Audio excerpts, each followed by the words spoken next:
Y'all know what time it is, because, ladies and gentlemen on YouTube, my name is Robert Serrano Jr., and I am the natural born driller, because I'm the natural and I'm born to be the driller. And if you don't like it, beat it, because no one wants to be defeated.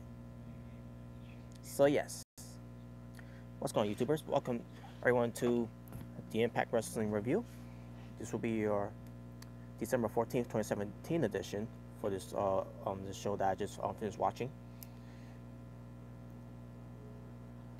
So I'm about to get ready to start this review. It's not gonna be a long review, folks. It's just gonna be a short one. So let's get right to it. Cause not really much happened on the show other than just good wrestling. And some of you didn't even watch the show. You probably just watched Tribute to the Troops, which again, folks, I was not gonna waste my time watching tribute to the Troops. Just don't feel like watching the show, for personal reasons. But let me do something here, folks, before I move on.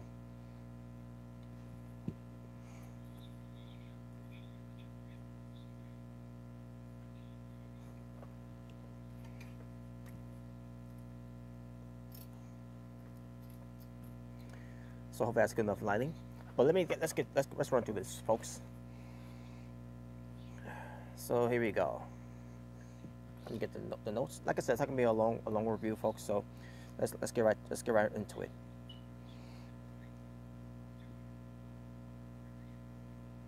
All right, here we go. So for this week in Impact Wrestling, which it's going to be the home of Impact Wrestling, anyways. When it comes to being in Canada, moving from Florida to Canada, Impact Wrestling from Ottawa, Ontario, Canada, for this Impact Wrestling show edition for December 14th, I meant to say, December 14th, 2017. Josh Matthews and Joey Borash are your commentators. So the first hour we start off with Sienna versus Casey Spinelli versus Madison Rayne versus Ali. When the winner of this four-way match, to say the least, not fatal four-way, that's the easy type of match, where someone's gonna die. But yeah, this will be a four-way number one contendership match where the winner gets to face the new Knockouts champion for later on tonight. Not for later on tonight. I'm just saying. Later on tonight was to crown the new Knockouts champion, but we'll get that momentarily. But like I said, Sienna, Casey Spinelli, Madison Rayne, Ali, they're fighting for this number one contender spot to face the new Knockouts champion whenever they'll do that. I'm trying to remember if that's set up for the next 3 weeks, because they announced a couple of matches that's going to happen in the next 3 weeks for which is going to be in 2018. So yeah, I'm looking forward to see how that turns out. Basically the list of matches they announced on that show. I'm not gonna announce those shows. I'm not gonna announce the matches that was on that show. But maybe I'll do this another time. Because again, I don't want to go too long for this. Let's get to this. So as far as the match was for these knockouts, to kick off the show, pretty damn good match. Sienna was doing her thing. Casey Spinelli doing her thing. Madison Rayne doing her thing, and Ali, she's improving her character to be to show a lot more mainstream. Because at the time I didn't like the Ali character, because based on who's playing the Ali character, which is a well-known wrestler, goes by the name of Cherry Bomb. But now her character's developed to be a mean streak in her, and I'm enjoying this. I'm enjoying this kind of Ali. So yeah, the match is over. They're all doing their spots. In the end, Ali ends up winning the match by rolling up Sienna when she's trying to go for her finishing move. I think it was called the I'm trying to remember the name of the move. It's the MK46 or something like that. I'm trying to remember the name of her finishing move. But yeah, Ali wins the match, and I'm actually okay with this. With Ali winning the match. So, two thumbs ups for that match. Then we get the Cult of Lee, which is Trevor Lee and Caleb Conley versus Desmond Xavier and Taiji Ishimori in an X Division an X Division tag team match. I meant to say, match is pretty good too. both teams look good in the match. You know, Desmond Xavier doing his thing. You know, Taiji Ishimori was also doing his thing. You know, cleaning houses when he got the hot tag. You got Lee doing their thing. Even Caleb Conley did his thing in the match too. It was a very good match, folks. A very good tag team match. At the end, you got Taiji Ishimori going for a roll up. I mean, not roll up. A hurricanrana into a pin and locking up Triple Lee to make sure he doesn't kick out. And sure enough, Taiji Ishimori picks up the win over the X Division champion. And I guess I'll let you know about this one.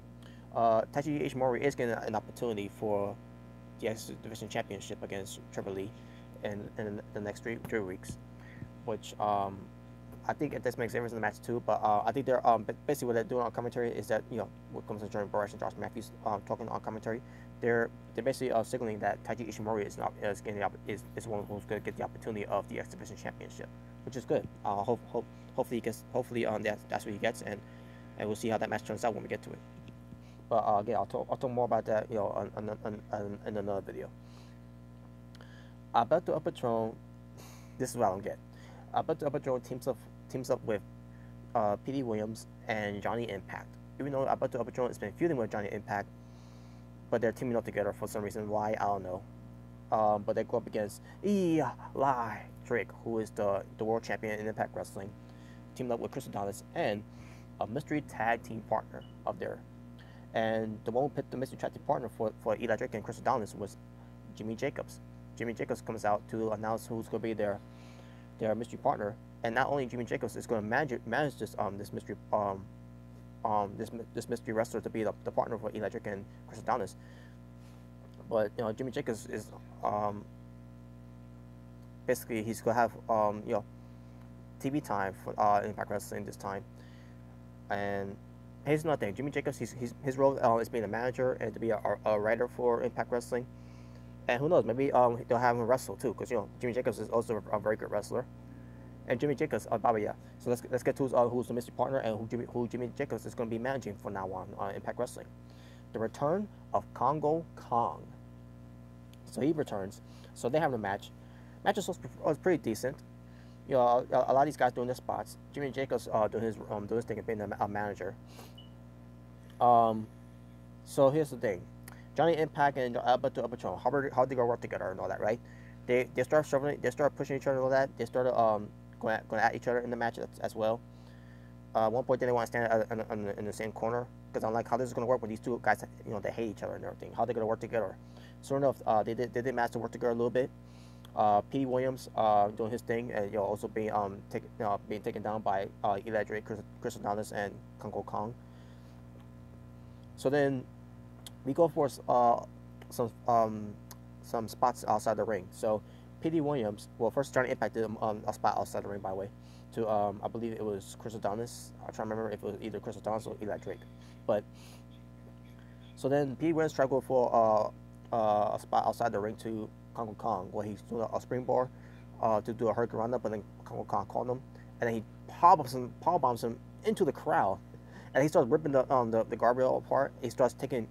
And basically, what Congo Kong did, he carried P. Williams through the crowd, and he took him away, and Jimmy Jacobs was right behind him. Where the Congo Kong took P. Williams to, I don't know. Maybe he went to go eat him. Oh man, but I thought that was good though. A good spot there. So now we get to the finish. So Johnny Impact was legal in the match. He goes basically first he took down Alberto El Patron all of the ring apron. I'm trying to from the corner. Then he goes for the Starship Pain onto Eli Drake. I'm assuming it was Eli Drake in the match. Wait, not can remember who took the loss in the match. Can't remember if it was Eli Drake or Chris Adonis, because usually Chris Adonis in that role he always takes L's, but Johnny Impact went for his Starship Pain, but then Alberto El Patron gets him out of the ring. And keep in mind, he didn't tag him. Alberto El Patron did not tag him. So then what? Alberto El Patron takes out Johnny Impact out of the ring, brings him to the ramp, hooks him up for the DDT, and bam, hits him with the DDT onto Johnny Impact on the ramp, the steel ramp. Keep in mind, Alberto El Patron DDT Johnny Impact on the steel ramp. Keep that in mind, folks. So Alberto Overtron returns. He goes for, I think he went for the DT too as well, or maybe he went for the. I'm trying to remember how Alberto Overtron. But anyways, Alberto Overtron, Petey Williams, and Johnny Impact, they won the match because Alberto Overtron won the match, even though Alberto Overtron never tagged Johnny Impact for him to be in the match. But the referee allows Alberto Overtron to be in the match anyways, even though he didn't get tagged into being in the match in the first place because Johnny Impact was legal. But yeah, Alberto Overtron gets the win. After the win, all of a sudden Johnny Impact, keep in mind, folks, when you get a DDT on the concrete floor or on the steel ramp, stage, whatever, you're supposed to sell that you get knocked out. What does Johnny Impact do? He decides not to sell that he didn't get knocked out. He's selling the fact that he got hurt on because he got DDT on the ramp instead of selling that he got knocked out.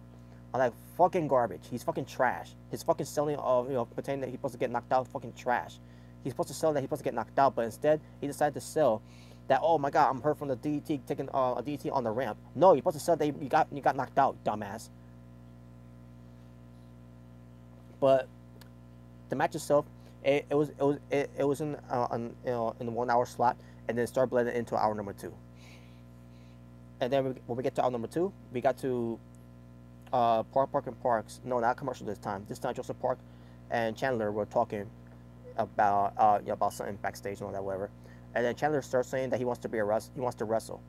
And Joseph Park was like, oh no, we don't want you to wrestle. We want you to just do your job as being to do this whole thing with Park and Park's attorney at law, whatever that thing that they're doing with them with these segments. So yeah, so this guy Chandler, I don't know much about this guy. I don't even know if he's a wrestler or not. But when he said that, I'm like thinking to myself, maybe he is a wrestler, But I just don't know who he is though. I got to look him up to see who he is. But that was that. Before I get to the next thing, what happened on the show, they did also show some clips from old school Impact Wrestling. It came down to where they showed something from Bound for Glory when it comes to the knockouts, where they had to crown the first ever Knockouts champion, which obviously was Gail Kim, who for those who don't know their history, Gail Kim is the first ever Knockouts champion. Then we get to something they show the Pluto TV of the week, which they show the Road Warriors, Road Warrior Hawk and Animal. They used to be in TNA Wrestling, and they went up against the Harrison brothers. I don't know if they were called the Harrison brothers at the time, but that the Harrison brothers, for those who do know them, they must be Skull and Napalm, the disciples of Apocalypse. And then in WCW, I think they were called the Harrison brothers too, by the way, if I'm not mistaken. But yeah, the Harrison brothers, the twin brothers, known to be tag team wrestlers and that. Used to work for WWE, used to work for WCW, used to be in TNA. Used to also wrestle other promotions as well. Yeah, they show that too though. So then we get to James Storms and Moose, kind of promo. Then we get to Bobby Lashley and Dan Lambert, kind of promo. Yes, the American Top Team segment again, which I don't care for. Didn't even listen to it. But I heard that Dan Lambert is going to challenge James Storm to a match. So yes, Dan Lambert's going to be in another match. And this match is going to be career versus career. And when I heard that, I'm like, so what Impact Wrestling is telling me is that Dan Lambert has got a contract deal with Impact Wrestling. Fucking trash. So yeah, they're doing this career versus career match between these two in the next 3 weeks. They also announced other matches that's coming in the next 3 weeks, but I'm not going to get into that again. I'll do that in another video. But fuck, man, another Dan Lambert match? Are you fucking kidding me? I know how that match is going to end up happening. So basically, loser of their career in Impact Wrestling is over, which probably it's going to be James Storm. For those who don't know the rumors of that, James Storm is gone from Impact Wrestling, so it's going to be James Storm, obviously. But how's it going to happen? I'll tell you how it's going to happen. Clusterfuck of interferences. That's how it's going to end up happening. So after that, also another brawl happens between Moose and Lashley. James Storm teasing the kick with Dan Lambert. Dan Lambert, as always, acting like he's scared. Even though he's a MMA trainer, and he used to do MMA, and yet he's fucking scared of James Storm. So then KM comes in there, and he got his ass kicked. Obviously, he got knocked out by James Storm. Basically, KM didn't even stand a chance against James Storm. So yeah, this whole team was on KM, acting all tough and everything. it's not working for me. And guess what? And they just proved to you right there on Impact Wrestling that KM is nothing. He's a fucking joke. So yeah, why should we get behind this guy if they're not gonna take him seriously? And it's a shame. KM, he's got potential. He's intense. He's a very decent wrestler, and they won't give him a chance to show any seriousness of this guy. So whatever. All right, main event time. Lorna Vernez versus Rosemary. Winner will become the new Knockouts champion. Match itself was pretty good. Both women doing their thing. And then in the end, we get to Lorna Vernez acting crazy, like because her gimmick is that she's crazy because she's always drunk. Her makeups and all that is always messed up and everything. So she pushes the referee, and okay, that should be a disqualification because we have Rosemary on the top rope. Because when she's near the ropes, you gotta back off. The referee's telling you to back off and all that. So referee does it again, backs us off, and then she pushes him down. Like okay, this is getting ridiculous now. She should have been disqualified at this point. So then Rosemary goes for her poison mist, but she misses, and she caught her Lorna Vernez's hands instead. And then Lorna Vernez decides to put the mist onto to basically break the eye of Rosemary. Basically put the mist in Rosemary's eye, basically in a way to protect Rosemary in the match. To where she's going to lose, and obviously that's what happened.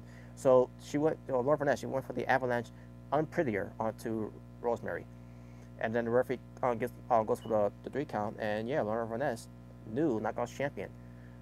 I don't agree with that because I think the reason why they were 100 be champion is because her crazy gimmick is sort of getting over.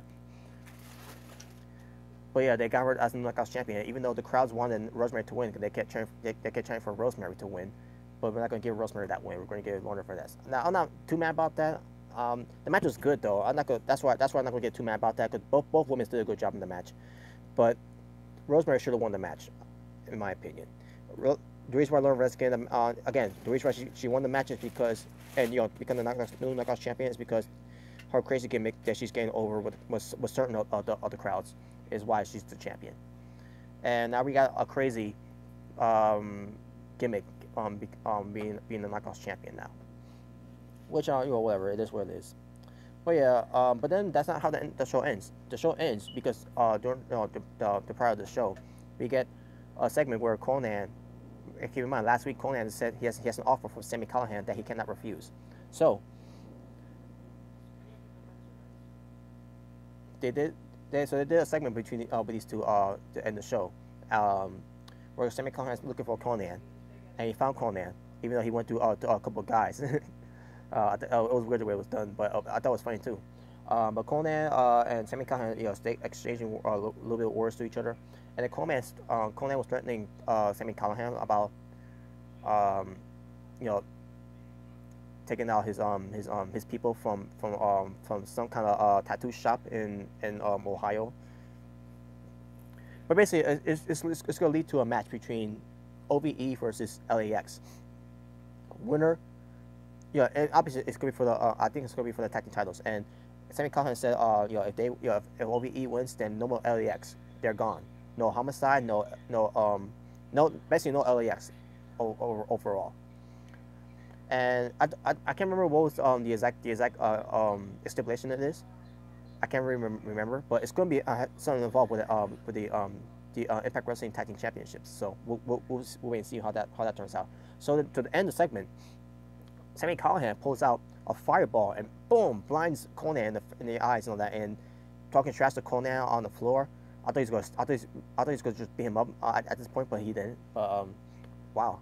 So the show ends with Conan, being blinded with a fireball that Sami Callihan just pulled out. I'm like, wow, unbelievable. And that was it, folks. That was the end. I mean, there was a lot that happened on the show too. There was a lot of video vignettes, a lot of video promos, a lot of old clips as well when it comes to old school Impact Wrestling, where you could catch it on Global Wrestling Network. Other segments that they do too and all, but I didn't want to get into that much. But yeah, good show. I thought the show was good. But and that was basically Impact Wrestling. So the amount of wrestling for Impact Wrestling was only 4 matches, folks. I don't know what to tell you at this point. And I would have loved it if they would have did something outside of Impact Wrestling. That they always do when it comes to outside matches. From but they didn't even do that. But yeah, the tournament wrestling was only four matches. For this, so for example, for hour number one, you have a total of 3 matches. But if you want to count that the 6-man match, for hour number one, that's been that basically bled into hour number two to say for hour number one for total matches, or should I say for hour number two, 1.5 of amount of wrestling for hour number two for Impact Wrestling, because you had the Knockouts Championship match, and you had the 6-man tag match that had been hour number one, but it started bleeding into hour number two. So, but yeah, a total amount of wrestling for Impact Wrestling. Total amount of wrestling for Impact Wrestling for the December 14th, 2017 edition was 4 matches. And of course, like I said, they show old clips of other match, old clips of this match, Impact Wrestling, but that's not included though. I wanted to bring that up though. But yeah, the show itself, overall show rating for Impact Wrestling for the December 14th, 17 edition, I'm gonna go 7 out of 10. 7 out of 10. I'll go for the show. Very good show. Hopefully next week's show will be good too. Which they always will get a job done. But I thought last week's show was not good. Well, actually, last week's show was good, but it wasn't better than the show that Impact Wrestling did this week. So that's the best way I can say. So yeah, wrapping this up, folks. I'm gonna wrap it from there. Thank you all for watching. If you're new to my YouTube channel, subscribe to my YouTube channel, because my name is Robert Serrano Jr. and I am the Natural Born Thriller. Basically, subscribe to Robert Serrano Jr. That's me. And if you like this video, give this video a like. And if you dislike this video, give it a dislike. The choice is yours. So wrapping this up, folks. Thank you all for watching. This is Robert Serrano Jr., the Natural Born Thriller. Sign out. You all take care. And peace on the streets.